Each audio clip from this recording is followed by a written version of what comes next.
Sorry to do this to you. Sorry to do this to you. We're gonna check in on our president.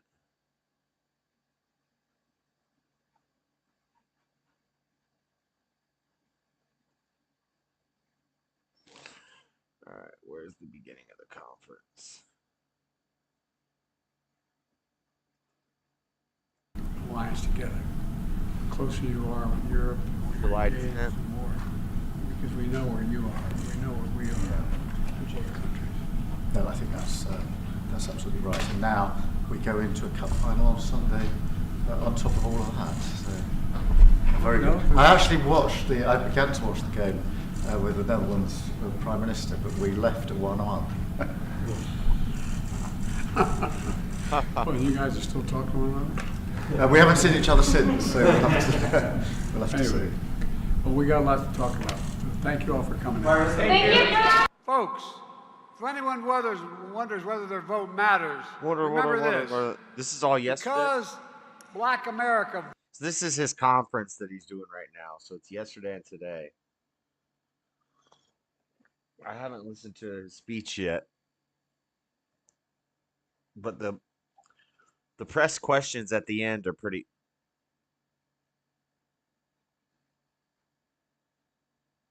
interesting. And look, there's a big break. There's like multiple big breaks. The 1960s.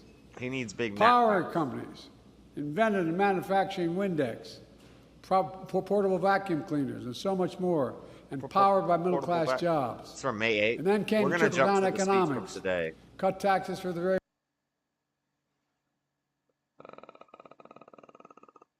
All right. Joe Biden. He doesn't even play no music. Hey, buddy. Because I'm proud to be an American wearing these skies. Trump would have played a dang walkout song. You got to have a walkout song. The heck is this, Joe? Haven't you ever seen wrestling, UFC, boxing, any sort of masculine combat sport, Joe? Well, good evening. We just concluded this year's NATO summit, and the consensus among the members was it was a great success. I bet. So especially momentous I bet because they loved it over represented there, the NATO. 75th year, the most important military defense alliance in the world's history of the world. We should never forget that NATO grew out of the wreckage of World War II, the most destructive war in history.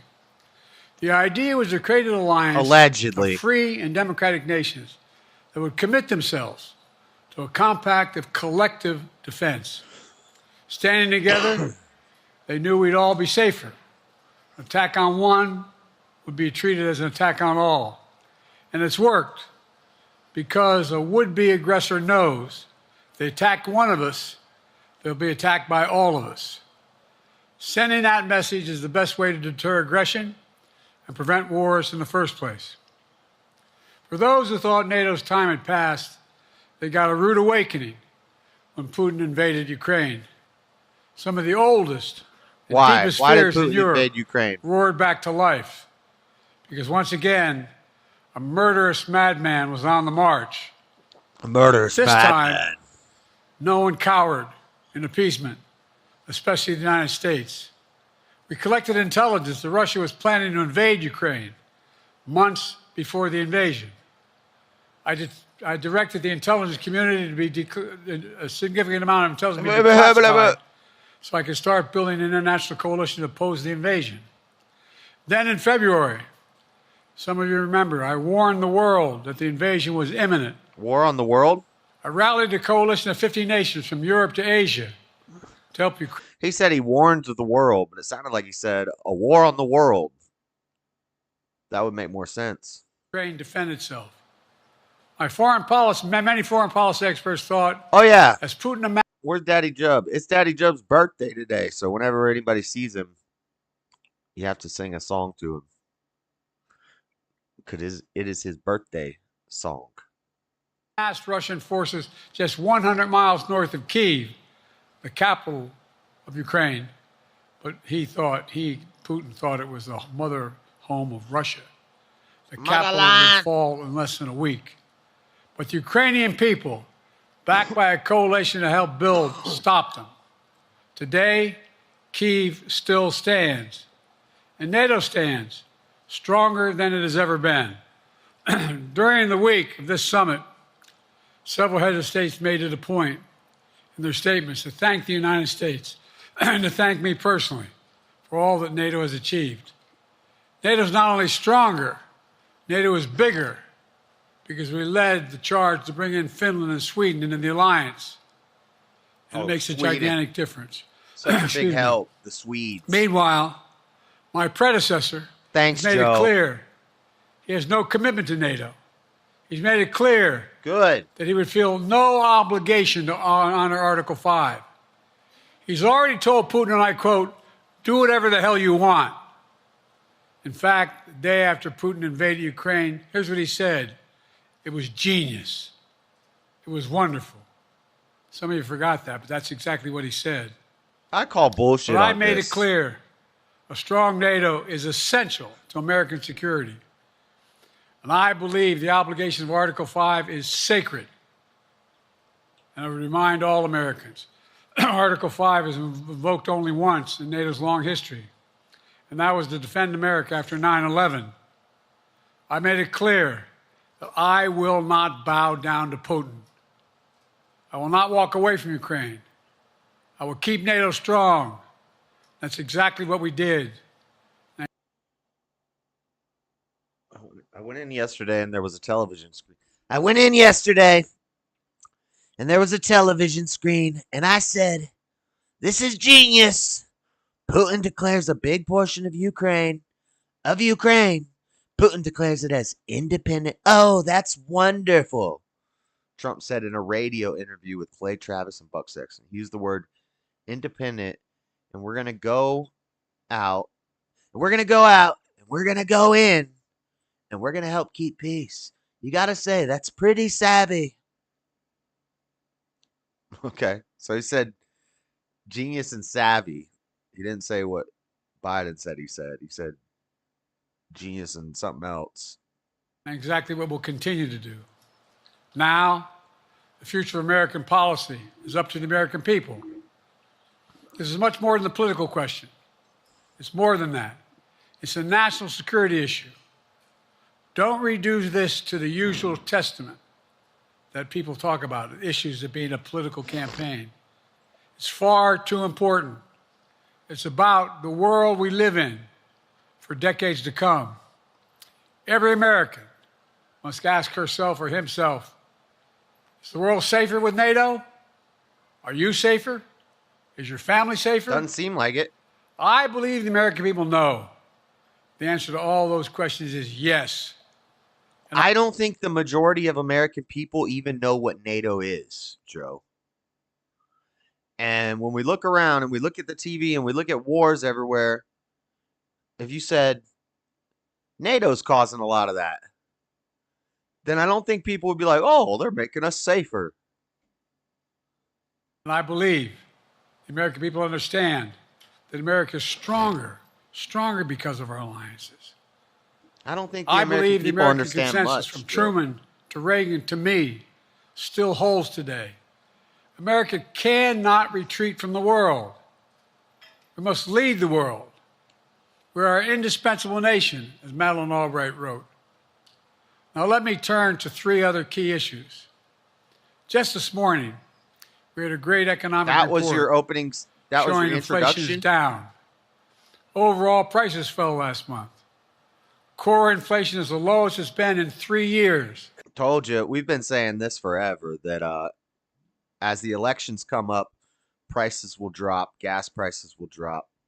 We're not going to get to where we were pre-COVID, but we'll get a little bit closer, a little bit lower, and they could say, look what Joe Biden and the Democrats did for us. Prices are falling for cars, appliances, and airfares. Grocery prices have fallen since the start of the year. We're going to keep working to Right. take down corporate. Prices are falling on the airplanes because they're all crashing in the sky. Because people aren't trained properly to do their jobs. And Boeing is out here robbing folks agreed to bring those prices down and further. murdering guys. Meanwhile, Trump's calling for a 10% tariff on everything Americans buy, including food from overseas, vegetables, and other necessities. Good. It'll encourage them to economists tell shop us locally. that would cost the average American working family another $2,500 a year. It's a Not if they buy locally, if they buy American, if that encourages and that makes more American jobs and we can buy more stuff locally, cut out all these dumb water restrictions, start growing our own avocados instead of shipping them from Mexican cartels. What's the other thing the cartels are providing us now? I did a story on it a couple months ago.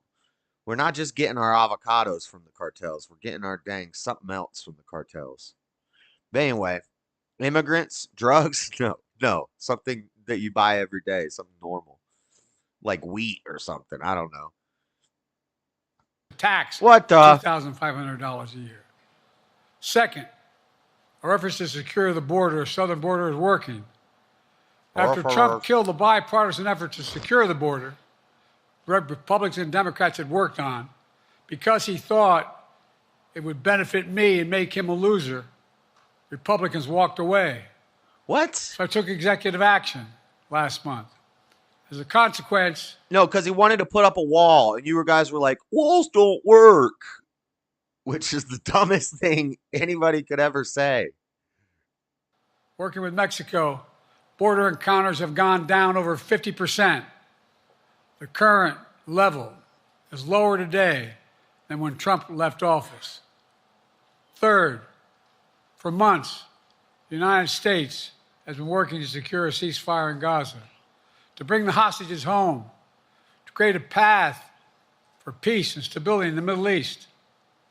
6 weeks ago, I laid out a detailed plan What's up, Bumblebot? in writing. It was endorsed by the UN Security Council, What the the? G7. That framework is now agreed on by both Israel and Hamas. So I sent my team to the region to hammer out the details. These are difficult, complex issues. There's still gaps to close. But we're making progress. The trend is positive, and I'm determined to get this deal done and bring an end to this war, which should end now. Let me conclude where I began. We're the United States of America. It's a good We place to are conclude. the indispensable nation. Our leadership matters. Our partnerships matter. This moment matters. We must rise to meet it. This magic With moment. that, I'll take your questions. I've been given That was like a list of 10-minute people to speech, call on Joe. here. Reuters, Jeff Mason. You're not supposed to say that you've been given a list of people to call, Joe. You're supposed to make it seem natural, buddy. He probably has to say that because he got called out for fielding all the questions to the press. And so their campaign came out and said, we're not going to do that anymore. No more prepared questions. I call BS on it. He still has his list of people to call. Listen to this first question. This is so funny. He's about to confuse Kamala with Trump. Weird confusion.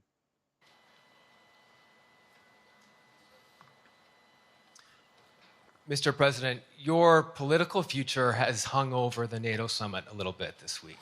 I haven't pre-watched the whole thing, but I've seen this question because they're playing it on a loop. And so when I started playing it before the stream, I was listening to this part. Now I just went back and listened to the whole thing. It was only an extra 10 minutes. That was a very short speech, Joe. Speaker Pelosi made a point of suggesting that your decision on whether to stay in the race was still open.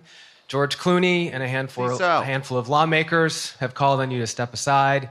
Reuters is George Clooney just threw him a freaking party a month ago. They raised like 28. I don't remember the numbers. I suck with numbers, but they raised a lot of money. Not as much as Trump, but a lot of money. And now a week later, George Clooney's like, man, I didn't see it before. I couldn't have possibly have seen it before. This guy's a little crazy. He's a little old. Yeah, George, pay attention. We've known this the whole time. See, it's all theater. It's all got to be fake. So either, why would they bring all that money in knowing the guy is mentally disabled, and a month later you're going to say he needs to step down? He can't transfer those funds to another candidate. So it would have to be, if they're going to bring somebody else in, it would have to be somebody who has enough money to fund the whole damn thing themselves. Herself, Oprah. No, I don't think that's going to happen, but it could happen and it would be a problem. Newsom's probably rich, but I don't know if he's got presidential campaign funding by himself money. They just don't have time to raise the funds. Reporting tonight that UAW leadership is concerned about your ability to win. UAW just endorsed me, but go ahead. Thank you. George Clooney just endorsed you too. My question for you is, how are you incorporating these developments into your decision to stay? And separately, what concerns do you have about Vice President Harris's ability to beat Donald Trump if she were at the top of the ticket? Look, I wouldn't have picked Vice President Trump to be vice president. You picked Vice President Trump to be vice president? What? Wait, so if you win, when did this happen? President Harris's ability to beat Donald Trump if she were at the top of the ticket. Look, I wouldn't have picked Vice President Trump to be vice president. You didn't. But I think she was not qualified to be president. He's a guy, so not a she. There. So he just said, okay, he meant Harris. I wouldn't have picked Vice President Harris to be vice president because I don't think she's fit to be president. Now, here in about 2 minutes, he's going to say Vice President Harris would make a great president. Number one. The fact is that the consideration is that I think I'm the most qualified person to run for president. Not to mention, he just called his Vice President Trump. He just called his VP his opponent. What the fuck? I beat him once, and I will beat him again. Secondly, the idea, I served in the Senate a long time. The idea that we know, Joe, senators and congressmen, your whole damn life running for office, worry about the ticket is not unusual. And I might add, there are at least 5 presidents running or incumbent presidents who had lower numbers than I have now, later in the campaign. Did they win? So there's a long way to go in this campaign. And so I wouldn't brag about that. I'm just going to keep moving. I wouldn't brag about that. Be like, I'm the 5th from the bottom. So it's not that bad. I'm 5th from the bottom. I'm not the worst, guys. There have been worse. When you're saying, well, you can't say I'm the best, but I'm not the worst. It's like, that's not a flex, bro. Keep moving. And because, look, I got more work to do. We've got more work to finish. There's so much, we've made so much progress. Think about it. Think about where we are economically relative to the rest of the world. Name me a world leader who wouldn't want to trade places with our economy. I think all of them would probably decline that. Manufacturing jobs, 1.5 million. I mean, so things are moving. Don't say numbers, Joe. You're like me. Working class people still need help. Corporate greed is still at large. Their prices, corporate profits have doubled. Tell us all about corporate greed, Joe. They're coming down, and so I'm optimistic about where things are going. Danny Kemp, AFP. He needs a cough button. Thanks. Thank you, Mr. President. I wanted to ask you about your, you mixed up Presidents Zelensky and Putin earlier today. He just mixed up freaking Kamala Harris and Trump. They're not even the same gender, same race. One's his VP and one's his opponent. Like, I think Putin and Zelensky mixing those two up is a better, I could understand that. But mixing Kamala and Trump, probably more egregious. And you now have sort of your key allies, including the British Prime Minister, the President of France, the German Chancellor having to step in and make excuses for you on that. Officials here are saying off the record that your decline has become noticeable. Hasn't this now, frankly, become damaging for America's standing in the world? Thank you. Did you see any damage to our standing in my leading this conference? Yeah. Have you seen a more successful conference? No. Yes. What do you think? And the Putin piece, I was talking about Putin, and I said, and now, at the very end. I said, here, I mean, Putin. I said, no. We don't need a meta discussion. You don't need to explain the whole conversation and how it happened. We already know it happened, Joe. Just say, I'm getting old. I'm sorry, Zelensky. And then I added 5 other names. Look, guys. Thank you for the meta analysis. The idea anybody suggests that we haven't had an incredibly successful conference. How many times did you hear in that conference? You say dump I know something it dumb. sounds too self-serving, but other leaders, heads of state, in thanking me, saying the reason we're together is because of Biden, because Biden did the following. Look, folks, this is well, anyway, I thought it was the most successful conference I've attended in a long time, and find me a world leader who didn't think it was. Next one, Nancy Cordes, CBS. Thank you, Mr. President. You mentioned other instances in history where presidents have faced a challenge, but what makes this moment in history so unique is that it is not your enemies who are calling on you to reconsider your decision to stay in the race. It's your friends, supporters, people who think you've done a great job over the past 4 years. Have you spent time thinking about what it would mean for your legacy, which you've worked decades to build, if you stay in the race, despite the concerns that voters say they have, and you lose to someone who you yourself have argued is unfit to return to the Oval Office? Well, look, I'm not in this for my legacy. I'm in this to complete the job I started. As you recall, understandably, many of you and many economists thought my initial initiatives that I put forward. Initial initiatives? Can't do that. It's going to cause. Initial initiatives is redundant, Joe. Are you going to initiate the initial initiative? The initial is in initiative. You just say my initiatives, not my initial initiatives. Inflation, things are going to skyrocket. The debt's going to go up. What are you hearing now from mainstream economists? 16 economic Nobel laureates Bullshit. said I've done a hell of a job. That under my plans so far and what's going to happen in the future if I've reelected, that things are going to get much better. Our economy is growing. I was determined when I got elected to They don't want Trump back trickle-down either. economic theory. That if the wealthy did very well, everybody else would do well. My dad was a well-read, decent guy. I don't remember much. Trickle-down economics works the other way too, buddy.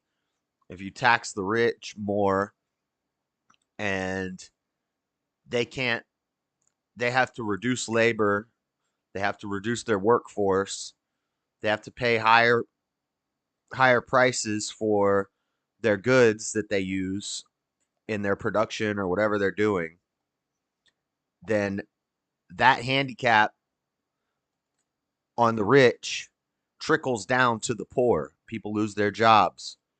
People, cost of living and cost of goods goes up while the wages stay the same. Yeah, housing prices go up. So trickle down economics, you don't stop it. You just flip it the other way. Instead of the rich people doing better while the middle class does better, while the poor does better, we have the poor, living situations for the poor is the best in the world here. The poorest 1% of America is richer than like 90% of the world.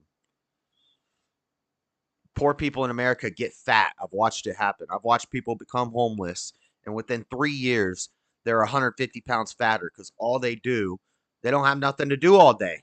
They don't have a job. They just wake up at the shelter, get breakfast at the shelter and coffee and donuts, and then they go over to the Crossroads or whatever, and then they get lunch there, and then they can go back to the Wiggins Center and get lunch again. Then they can go to the Crossroads and get dinner. Then they can go to the sandwich place where they give you free sandwiches and they can get a sandwich. Then they can go to dinner at the Wiggins Center. Then they can go back to the sandwich place and get a late night snack. And they can panhandle and people just drop you bags and bags of food. A lot of people are like, oh, I don't want to give them money because they'll probably spend it on drugs. So they'll buy you a bag of food. People would panhandle next to the McDonald's and come out with a box of McDonald's and go down to the block and just sell all their little bags of McDonald's. Like, you get 4 bags of McDonald's, sell them for $3 a pop. You got yourself a little baggie and a spice joint, or whatever your poison is. Sounds amazing. Unlimited sandwiches. It's just like cheese and bologna on bread with mustard. It's a very it's a very weak sandwich, but yeah, these guys gained weight.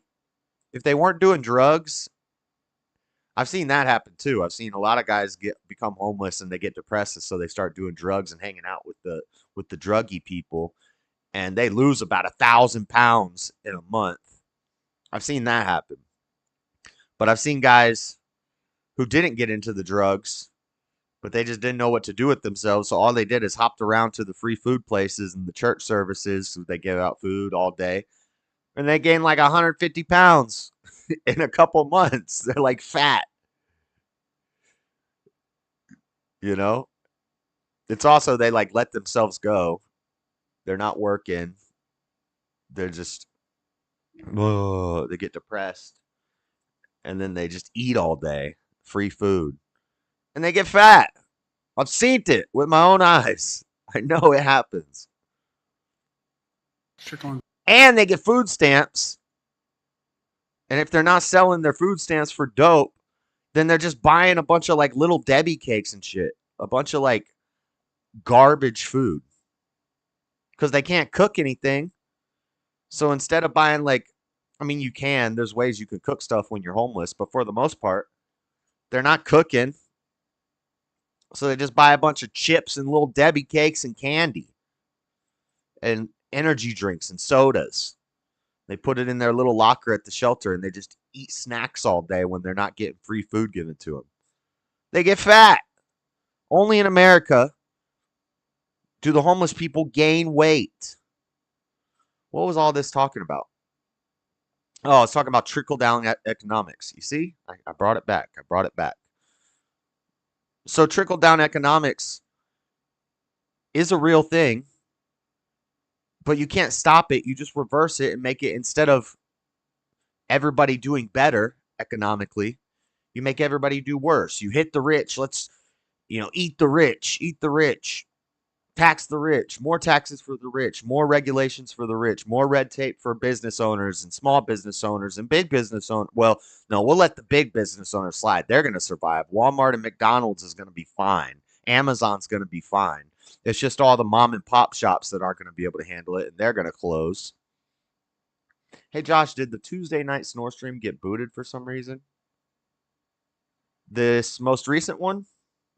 This past Tuesday? I think the one the week before did. Let me check. Open panel, snore stream. It's got a red $sign. Visibility blocked. This video contains copyright material. As a result, it has been blocked worldwide. Let me see what they blocked it for. I played yesterday.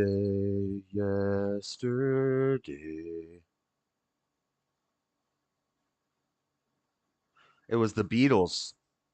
I played like 2 seconds of that freaking Beatles song and they blocked it worldwide. So I played clips from different versions of the Boys to Men song. And those all got it demonetized. Can't be monetized. But the one that got it blocked, so yes, it has been blocked. The one that got it blocked is I played the Beatles for like 2 seconds. Let me see if I hit trim out segment. Continue. It was 1 minute. 1 minute in like an 8-hour stream. So I just trimmed out that segment. So it's going to have to re-upload it, but it should be back up. Should be back up tomorrow. But yes, it did. That's how ridiculous it is. And I'm doing commentary. I'm playing it. I'm pausing it. and I didn't play the whole song. I played like 45 seconds of the song. And they take down, and it's the Beatles. Like, who cares? Aren't they all dead? Ridiculous. Down on his kitchen table. Middle class people and working class people need help. And so what happened is I decided to was able to implement as president what I believed when I was a senator. I know, we talked about free will for like 3 hours, and then I was listening to Easy Stream last night, and he was talking about free will with people for like 4 hours. And I was wishing I was on the stream because nobody had rebuttals for his arguments. I didn't realize you could just click a few buttons on your phone and they would shave it off for you. That's pretty sweet. That's pretty new. I used to have to go on my computer to do that. I don't know if it's because I got a new phone or I think they made changes to the studio. So now I can just, yeah, it'll show me what's been hit. And then I can just click something and I can I could go in and manually do it or I could just trim it out. Usually, though, if it's over 5 hours, they won't let you do that, but they just let me do it, which is pretty cool. I think it should work. Usually you can't trim stuff out if it's over 5 hours. And that was like a 9-hour stream.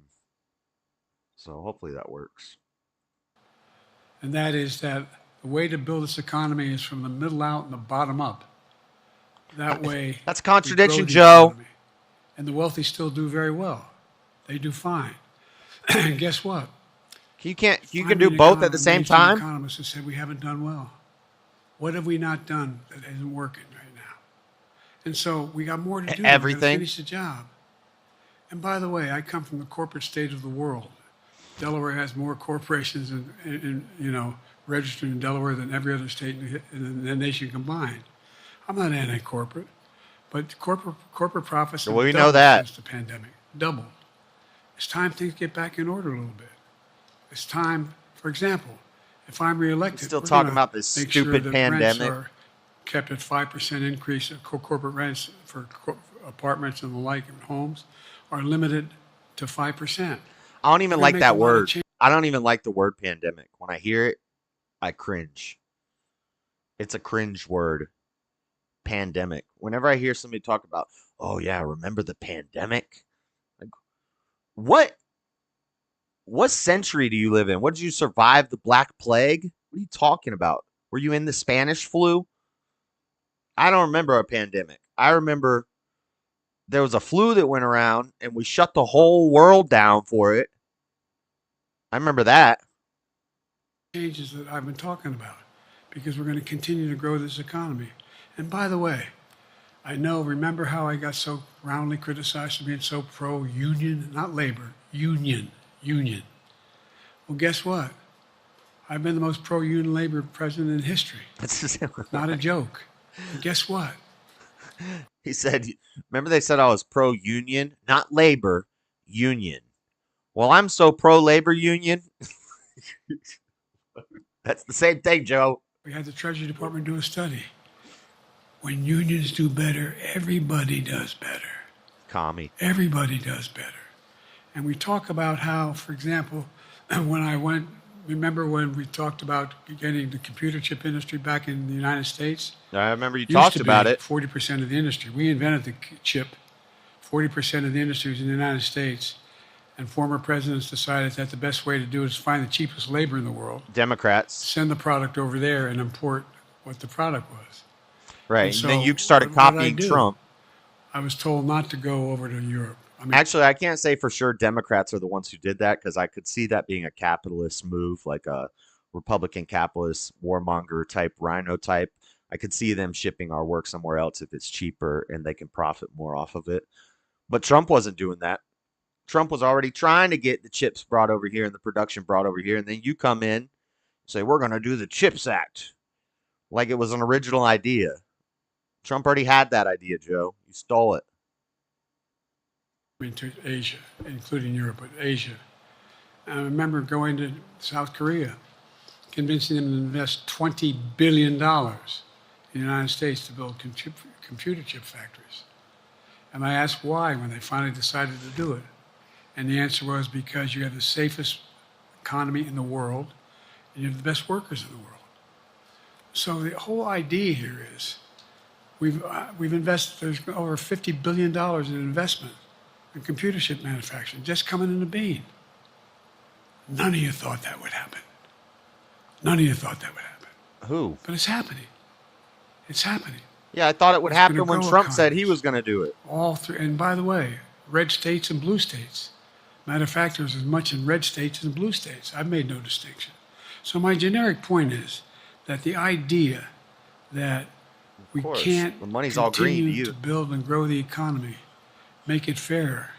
And like I said, from my standpoint, when the middle class does well, that's when the whole economy grows. The poor have a shot, the wealthy do well, but the wealthy got to start paying their taxes. As a follow-up, sir, you mentioned that As long as they Vice make President Kamala $1 Harris more than what would he be makes a ready to year. serve on day one. Can you elaborate on that? What is it about her attributes and Hold her up, Flora. accomplishments over the last 4 years? I slept in my new bed last night. It's nice. Little soft. Little softer than I had hoped. But it's nice. It's so spacious.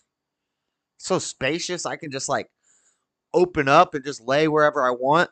And then Echo still has room. He used to not sleep on the bed. But, well, he still doesn't sleep on the bed. He doesn't like sleeping on the bed. But he can hang out on the bed and not be in my way. Because it used to be when I come in and I'm laying down to go to bed, he'll jump up there for a little while with me, but he won't sleep up there. Sometimes he'll fall asleep up there, but not for long. He won't stay up there. But he'd like take my whole spot and I'd have to like curl up to fit into the bed with this big ass dog. Now he's got his whole area and I got my whole area. It's nice. It's nice. It's large enough to where if Flor starts snoring, she could be on like the whole other side of the room from me. You know? Because since I'm so used to sleeping on a small bed, I can just get like one little sliver on the side and have her be on like the whole other side of the room, basically. Facing the wall by the air conditioner. And I won't hear her. It's going to be epic. 4 years that make her ready to serve on day one if necessary. First of all, the way she's handled the issue of freedom of women's bodies to have control over their bodies. Secondly, her ability to handle almost any issue on the board. This was a hell of a prosecutor. She was a first-rate person, and in the Senate, she was really good. I wouldn't have picked her unless I thought she was qualified to be president. From the very beginning.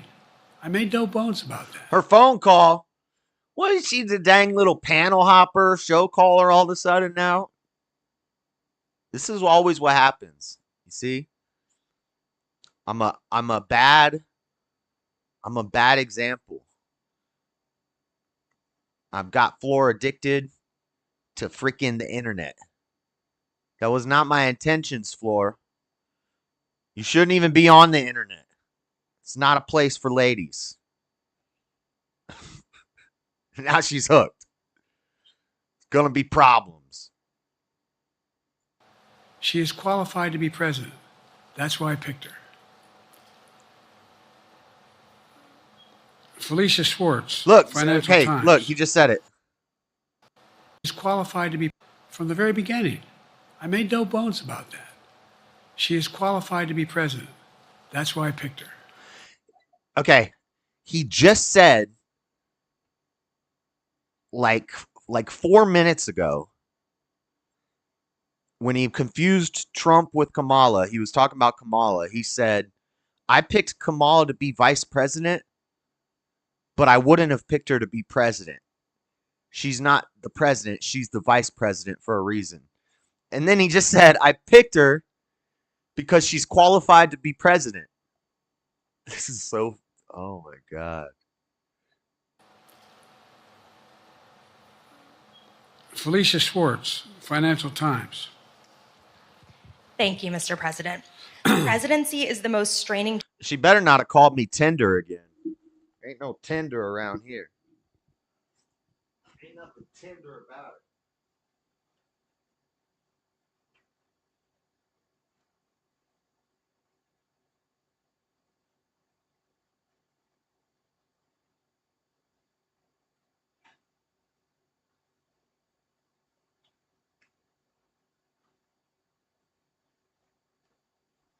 Ain't no Tinder. Ain't no Tinder in this game. I'm so hard. I played rock, paper, scissors with The Rock, and he had to throw up paper. He couldn't even commit to The Rock because he knew I was The Rock. Tinder. Job in the world, and it's 24/7. How can you say you'll be up for that next year, in 2 years, in 4 years, given the limits you've acknowledged that you have today? The limits I've acknowledged I have? Can you There's repeat been the reporting question? that you've acknowledged that you need to go to bed earlier and your evening around 8. That's not true. Look. No, that's not true. Let me explain why that's true that I said that. That's what's about to happen here. He just said, that's not true. And now he's going to explain to you. He's doing a Snopes fact check right now. He's going to say, that's not true. And then he's going to explain to you why what she just said is 100% true. Listen, guys, I need my milk and cookies at an earlier hour. That way I have more energy for the next day. Don't you get it? Don't you get it? Come on, guys. Don't you get it? You know the thing. What I said was, instead of my every day starting at 7 and going to bed at midnight, it'd be smarter for me to pace myself a little more. And I said, for example, the 8, 7, 6 stuff, instead of starting a fundraiser at 9 o'clock, start at 8 o'clock. People get to go home by 10 o'clock. That's what I'm talking about. I'm not talking about, and if you look at my schedule since I made that stupid mistake in the campaign, in the debate, I mean, my schedule has been full bore. I've done, where's Trump been? Riding around in his golf cart, filling out his scorecard? Oh, shut up. They have stats. They said Trump slept 4 hours a night, every night while he was president. He said that he said once, and this could be, he could be exaggerating or whatever, embellishing. But he said he goes to bed at midnight and wakes up at 4 a.m. every night for the last 50 years. Which makes sense to me. Usually that's a habit of successful people is they don't sleep a lot. So you're an idiot, Joe. When are you going to play golf with Trump? Before he hits the ball? I mean, look, he's done virtually nothing. That was one of the things that pissed me off the most when Trump was president. All the Democrats on my Facebook feed and on the internet always saying, he's out playing golf right now. He's probably just playing golf. Like, that was their biggest burn. Ooh, the guy plays a lot of golf. Like, that's your burn? That and he's racist. Okay, tell me why he's racist. Tell me how much time he spends playing golf compared to other presidents. Oh, it's about the same? Okay. Tell me about Obama and Big Mike playing at Martha's Vineyard. Or Joe. Joe loves golf. He had a 6 handicap. I don't know what that means, but apparently it's a lie. Apparently it's not possible in our wildest dreams. But interesting. And I don't know how many, don't hold me to it, roughly 20 major events. Some with thousands of people showing up. And so I just think it's better. I always have an inclination, whether I was playing sports or doing politics, just to keep going, not stop. I just got to pace myself a little more. Pace myself. And the next debate, I'm not going to be traveling into 15 time zones a week before. Anyway, that's what. You live in Delaware. The debate was in Florida, Joe. That's the same time zone. What the hell are you talking about? Unless he was just in a trip to China or something, or Russia, like the day before, which I think he was doing he went somewhere before the debate, but I don't think he went immediately from damn China to the debate. I'm sure he had time to catch up on his sleep in Delaware, which means Florida would be the time zone his body is accustomed to. I don't know. I'll give him the benefit of the doubt on that one, but you travel 15 time zones to get to the debate? I don't know if I believe that. That's what it was about. That's what it was about. And by the way, even with that, I love my staff, but they add things all the time. Why are you whispering? I'm catching hell from my wife for that. Anyway. What? Where did that come from? I'm sorry, Zeke Miller, Associated Press. Thank you, Mr. President. Two questions for you. First, on the NATO summit, President Zelensky, in your meeting with him, he pressed you to lift your limitations on the Ukrainian use of American weapons. Your limitations, saying that, in his public remarks afterwards, saying that Ukraine cannot win the war unless those limitations are lifted. Are you reconsidering your position on that? And then secondly, following up on Felicia's question there, leaders of your own party have said that they're not worried about that debate. They're worried about the next bad night and the bad night after that. How can you reassure the American people that you are up to the task and that there won't be more bad nights at a debate stage or somewhere else? I'm going to go to bed earlier. First thing about Zelensky asking for the ability to strike deep into Russia. We have allowed Zelensky to use American weapons in the near term, in the near or abroad, into Russia. Whether or not he should be attacked. For example, should Zelensky, he's not. If he had the capacity to strike Moscow, strike the Kremlin, would that make sense? It wouldn't. No, but just the fact that you're saying this right now is crazy. You're implying that he could potentially strike Moscow with American weapons. He's not gonna, though, guys. Don't worry. He's not gonna. That's not the plan. It's the best use of the weaponry he has, the weaponry we're getting to him. I've gotten a more long-range capacity, as well as defensive capacity.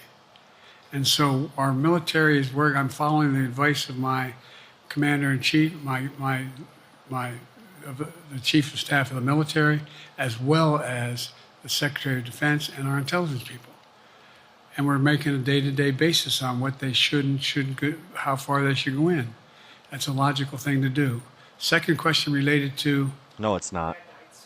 Bad nights, sir. How can you reassure the American people that you won't have more bad nights, whether they be on a debate stage or on some matter of foreign policy? Well, I tell you what, the best way to assure them is the way I assure myself. Drugs. And that is, am I getting the job done? Oh. Am I getting the job done? Can you name me somebody who's got more major piece of legislation passed in 3.5 years? I created 2,000 jobs just last week. So if I slow down, I can't get the job done. That's a sign that I shouldn't be doing it. But there's no indication of that yet. None.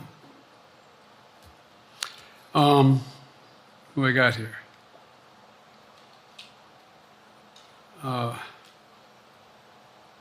Merrick, Pulaski Radio. Thank you, Mr. President. How are you? I'm well. The elections in the US have consequences around the world.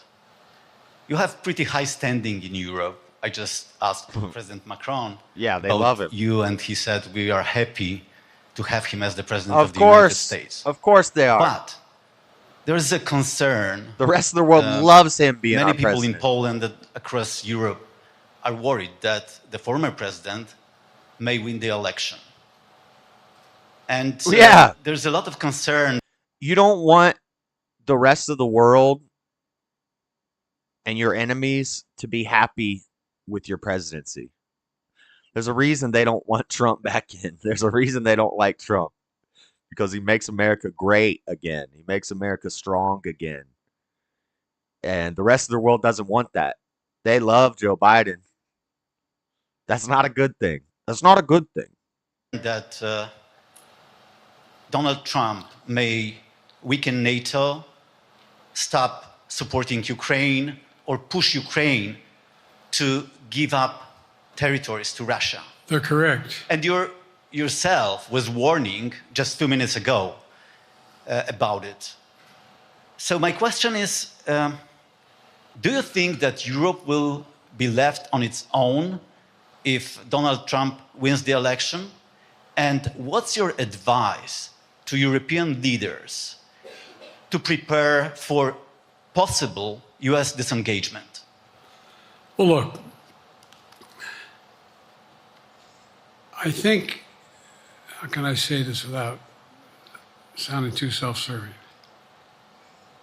I've not had any of my European allies come up to me and say, Joe, don't run. It's Daddy What I hear them Jub's. say is, It's Daddy Jub's birthday today, so everybody's got to tell him happy birthday next time you see him in the chat. gotta win. You can't let this guy come forward. He'd be a disaster. He'd be a disaster. I mean, I think he said in one of his rallies, don't hold me to this, recently, where NATO, I just learned about NATO or something to that effect. Foreign policy has never been his strong point. And he seems to have an affinity to people who are authoritarian. That worries, as I tell you from Poland, that worries Europe. That worries Poland. And nobody, including the people of Poland, think that if he wins in Ukraine, he's going to stop in Ukraine, that that's going to be the end of it. And so what I can say is, I think I'm the best qualified person to do the job, to make sure that Ukraine does not fall, that Ukraine succeeds, that the European alliance stays strong. You may recall, no one was talking about Finland joining NATO. I remember talking to Putin right after he got elected in Geneva, and he was talking about what we should do. We couldn't be in Eastern Europe, etc. And I said, you're looking for the Finlandization of Ukraine, as you can get the NATOization of Finland. And about 4 weeks later, I got a call. That's not true. Probably 5 NATOization? months later, from the president of Finland, could he come and see me? In my office, I invited him to the Oval Office. We sat down and talked. He said he wanted to join NATO. Could I help? And I did. It wasn't automatic. And then I got a call from the Swedes. I beg your pardon? What are you talking about? And so Finland. That joined question NATO. wasn't on the list. 800-mile border is a significant. And they were already allies, but they weren't part of NATO. He doesn't know what he's talking about right now. He's I lost. think you heard, maybe, I can't recall whether he said it public in our closed meeting, but he wouldn't mind it being repeated. He said, we decided in Finland, the people of Finland. What are you going decided on they had to about, be part of Joe? NATO. It was in our interest because of the joint ability to be together, to dissuade any attack on Finland. And the same thing with Sweden. He's just saying a whole truckload of words with no meaning. It took a lot of selling to some folks, particularly in Turkey and other places, to agree to the expansion. But it expanded. And we're a hell of a lot stronger because of it. We're more secure because of it. And by the way, I was able to get 50 other nations, 50, to support Ukraine. 55-0? That's 550, Joe. Coalition of Europe and Asia, Japan and South Korea. I just we talked about AUKUS, and we talked about the relationship between Australia, New Zealand, Japan, South Korea, the United States. We're making the world safer and stronger because we have to deal with the new arrangement that exists in the world. The Cold War is over. The post-war era is over. What is going to replace it? And I respectfully suggest I have a pretty good idea what that should be. I've convinced a lot of people to follow it. And we're just going to get stronger. David Sanger. Where is it? Thank you, Mr. President. Be nice, David. Mr. President, the NATO declaration that was issued yesterday was very notable because it described China as a decisive enabler of the war in Ukraine for its provision of critical goods to the Russians. That's part of a broader partnership that seems to have cemented in place in the past 2 or 3 years. I think one that you were a little bit doubtful of when we asked you about it some time ago. So I'd be interested to know whether you have a strategy now for dealing of with trying to China interrupt and the Russia partnership and the Middle between East at the same China time. and Russia, and whether or not in a second term you would pursue that, if you could describe that strategy to us. And along the way, could you also tell us whether you think, just to follow up on Felicia's question, that if you were in a room with Vladimir Putin again, the way you were 3 years ago, that he wouldn't laugh at or you? with President Xi, that a few years from now you will be able to go negotiate with them, handle them one-on-one? Well, the first part of the question is, we discussed and I raised in the NATO summit, and others raised, the future of China's involvement, what they're going to do, what they're doing with Russia in terms of accommodating, facilitating them. They're getting access to additional. They're not supplying weapons themselves. They're supplying mechanisms for them to be able to get weapons. And China's position is I almost have to play this and at I've spent double more speed. time with Xi Jinping than any world leader has. Over 90 hours since being vice president all the way through, for real. For real. And by the way, I handed all my notes. No joke. But my point is that he's got notes. She believes that China is a large enough market that they can entice any country, including European countries, to invest there in return for commitments from Europe to do A, B, C, or D, or not to do certain things.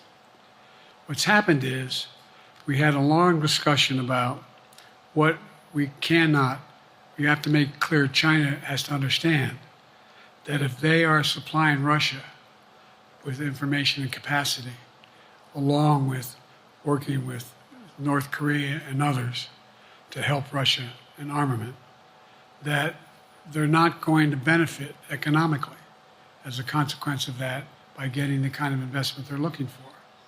And so, for example, we're in a situation where, and we've reestablished direct contact with China after that, remember the balloon, quote unquote, going down, and all of a sudden things came to an end? Well, we set up a new mechanism. After it flew all around America for a couple weeks. And me, and our military has direct access to one another, and they contact one another when we have problems.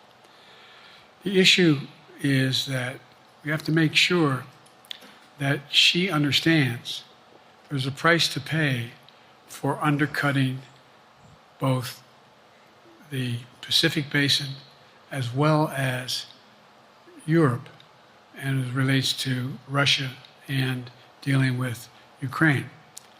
And so we, for example, if you want to invest in China, as you know this area really well.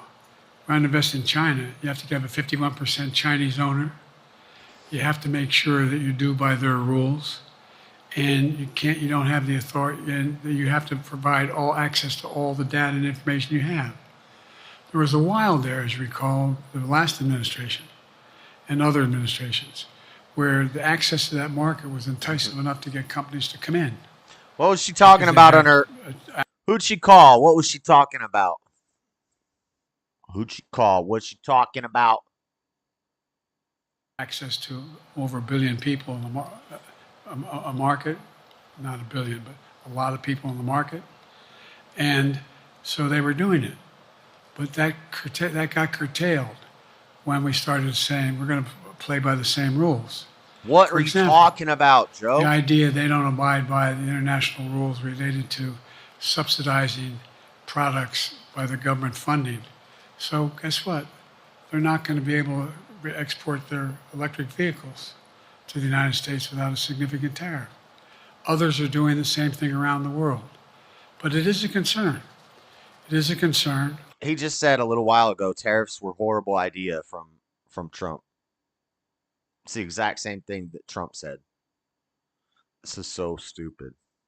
That you have both China, North Korea, Russia, Iran, countries that are not necessarily BRICS coordinated in the past, looking to figure out how they can have impact. Right. Africa, Venezuela. Impact. Yes, I do, but I'm not prepared to talk about the detail of it in public. And I think you'll see that some of our European friends are going to be curtailing their investment in Russia. In China, as long as China continues to have this indirect help to Russia in terms of being able to help their economy as well as help them as a consequence of that, their ability to fight my God. in Ukraine. The other thing that we talked a lot about, Lots of words, is that, and I raised it, and I didn't hear any. I can't swear that everyone agreed because not everyone got to talk about it. You'd think they would coach him like, Joe, you're getting kind of old and your dementia's kicking in. You have trouble remembering names, pronouns, sentences, numbers. Maybe just keep it short and sweet. Just keep your answers short and sweet, nice and succinct. Nope. Nope. He's going to drone on for 10 minutes about geopolitics and just bullshit his way through it. Wow. But we need a new industrial policy in the West. For example, we talked about how both the EU as well as NATO has to be able to begin to build their own munition capacity, has to be able to generate their own capacity to provide for weapons and the ability to. It came as a surprise to some of us how we had fallen behind in the West in terms of the ability to construct new material, new weaponry, new everything. From vehicles to weapon systems. Everything. You said weapons twice. One of the things that came out of this was we're going to be meeting again with a number of my colleagues, my European colleagues, is what do we do to increase the capacity of the West, particularly in Europe and Japan, to be able to generate the kind of ability to produce their own weapon systems. Not just for themselves, but to be able to generate that. Oh. It's the same, it's what Russia's trying to figure out. Let's teach all the other foreign countries how to make weapons. Great. And then they went to North Korea. But we're going to be in a position where the West is going to become the industrial base for it to be able to build the ability to build all the weapons, all the defensive weapons that we need. Right. That was a discussion as well. President, I'm not sure you answered on whether you would be ready to go deal with Putin and Xi 2 or 3 years from now. Did he not call on this guy? I'm ready to deal with them now and 3 years from now. Look, I think he didn't call on that guy. He was a little confused. He's like, "Why is this guy standing up?" That's that journalist had some gumption. He's like, "I'm just gonna jump up and ask this question." Yeah. Like I said, Dunlocked. I'm dealing with Xi right now and direct contact with him. I have no good reason to talk to Putin right now. There's not much that he is prepared to do in terms of accommodating any change in his behavior. But there isn't any world leader I'm not prepared to deal with. But I understand the generic point is Putin ready to talk? I'm not ready to talk to Putin unless Putin's ready to change his behavior. And the idea, look, Putin's got a problem. First of all, it's not you. In this war that he is supposedly have won. And by the way, I think, don't hold me to the exact number, but I think that Russia had 17.3% of Ukraine that they conquered. Now it's 17.4. I mean, in terms of percentage of territory. They've not been very successful. They've caused horrible damage, loss of life. But they've also lost over 350,000 troops, military, killed or wounded. They have over 1 million people, particularly young people with technical capability, leaving Russia because they see no future there. They've got a problem. But what they do have control of is where are they going? Very good at controlling and running the public outcry that relates to how they use mechanisms to communicate with people. Where do you They think lie they're like going, hell to Joe? their constituencies. They lie like hell about what's going on. And so the idea that we're going to be able to fundamentally change Russia in the near term is not likely. But one thing for certain, if we allow Russia to succeed in Ukraine, they're not stopping in Ukraine. I recommend, I know you know this because you've written about it, read Putin's speech after they moved in, what it was all about in Kyiv. It wasn't about just, anyway, read what his objective is. And anyway, but so I think that have you read I'm it? prepared to talk to any leader who wants to talk, including if Putin called me and wanted to talk. Last time I talked to Putin was trying to get him to work on an arms control agreement related to nuclear weapons in space. Trying. That didn't go very far. Right, I bet it didn't. So my point is, I'm prepared to talk to you anybody. suck at but your I don't job, see any dude. inclination. Trying is doing with the expectation of failure. Trump doesn't try to broker a deal with Russia. He just does it. Stop trying, Joe, and do your damn job. There is an inclination on the part of the Chinese to keep in contact with me because they're not sure where this all goes. And look what's happened in Asia. We have strengthened the Asian Pacific area more than anyone else has. We just put together with today. Isn't that why their navy is so strong and they're going to wipe out Taiwan? That we bring on the group from.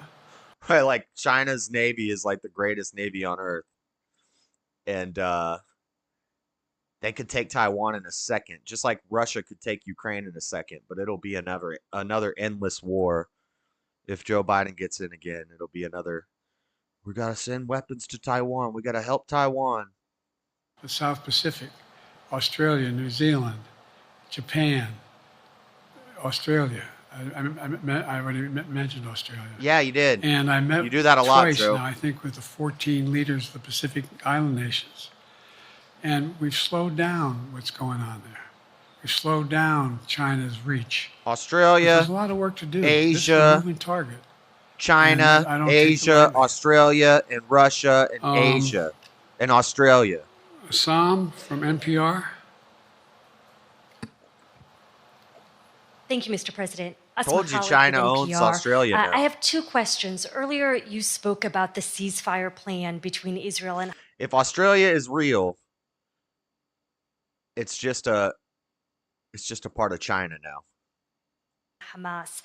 We're now looking at 10 months of war, and I'm curious if there's anything that you feel personally you wish you would have done differently over the course of the war. And then secondly, if I may, I wanted to ask you about your presidential campaign. I remember covering your campaign in 2020, and there was a moment where you referred to yourself as a, quote, bridge candidacy, a transition to a younger generation of leaders. I want to understand what changed. I don't got time to watch all this. I got to get going.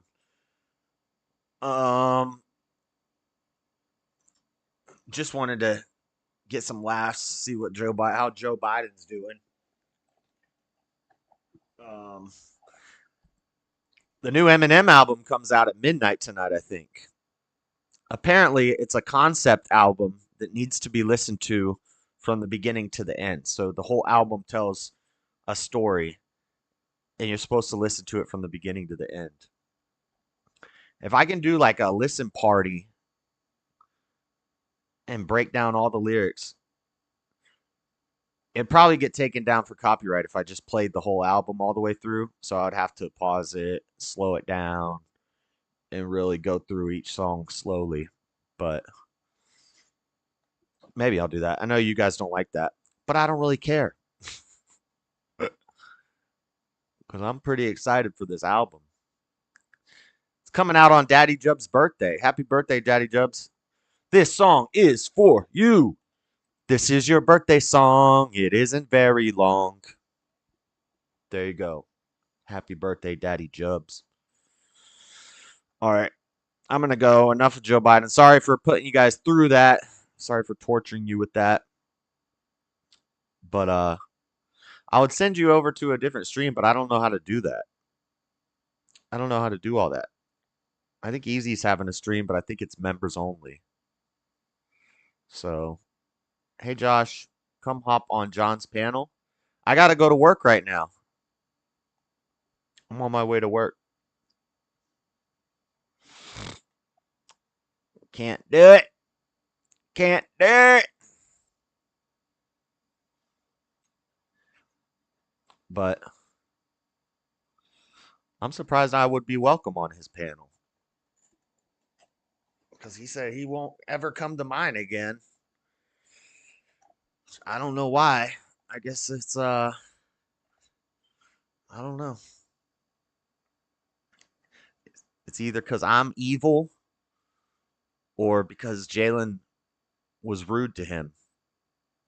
Which I could understand that because Jalen is a dumbass. He is annoying. Oh shoot, my bad. Have a great night at work. But yeah. Maybe I'll go watch it for a little bit. Are you guys doing a debate on the 30th? As far as I know, yeah. I already got it all.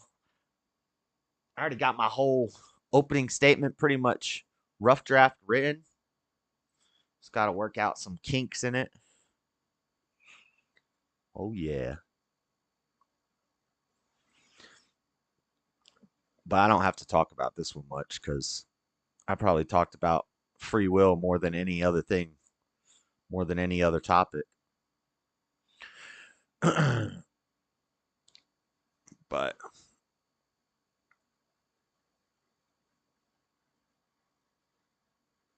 maybe that's what he needs to jump on my panel one night and then we can squash the beef and both people can explain the situation.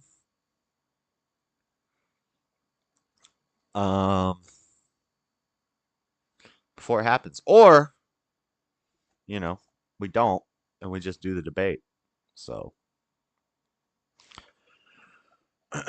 maybe I'll go see what he's talking about. But I got to get going. So have a good night, everybody.